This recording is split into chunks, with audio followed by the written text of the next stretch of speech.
Assalamualaikum warahmatullahi wabarakatuh. Saya Septia Tri Rahmania dengan NIM 19060126. Di sini saya akan menjelaskan tentang permintaan individu dan pasar. Yang pertama yaitu permintaan individu. Bagian ini memperlihatkan kurva permintaan konsumen perorangan yang mengikuti pilihan-pilihan yang dibuat seorang konsumen yang menghadapi keterbatasan anggaran. Yang pertama yaitu perubahan harga.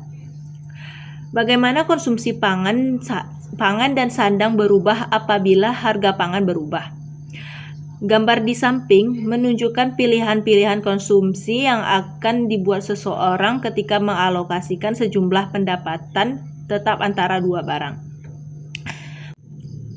Mula-mula harga pangan adalah $2 dan pendapatan konsumsi adalah $20.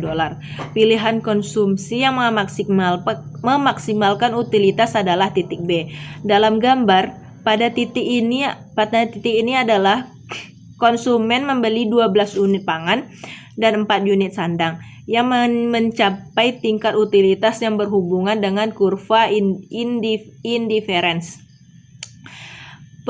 Peningkatan pendapatan dengan harga semua barang tidak berubah, menyebabkan konsumen mengubah pilihan dan sehingga harga berubah. Kemudian kurva permintaan perorangan berkaitan dengan jumlah suatu barang yang akan dibeli oleh seorang konsumen pada harga tersebut. Barang normal versus barang inferior. Apabila konsumsi pendapatan mempunyai kemiringan positif, jumlah permintaan meningkat bersamaan dengan pendapatan. Akibatnya elastisitas permintaan karena pendapatan adalah positif. Makin besar kurva permintaan bergeser ke kanan, makin besar elastisitas pendapatannya. Yang kedua itu efek pendapatan dan efek substitusi. Yang pertama efek substitusi. Perubahan konsumsi suatu barang yang berhubungan dengan perubahan harga barang tersebut dengan memegang utilitas yang tetap. Yang kedua itu efek pendapatan. Perubahan konsumsi suatu barang akibat dari naiknya daya beli dengan harga relatif konstan. Yang ketiga kasus khusus atau dengan barang efisien. Barang given. Barang given adalah barang yang kurva permintaannya memiliki kemiringan naik karena efek pendapatan atau negatif lebih besar dari efek substitusi. Yang ketiga, yang C yaitu permintaan pasar. Dari permintaan perorangan ke permintaan pasar. Kurva permintaan pasar adalah kurva yang menyatakan jumlah suatu barang yang akan dibeli oleh semua konsumen di dalam pasar barang tersebut.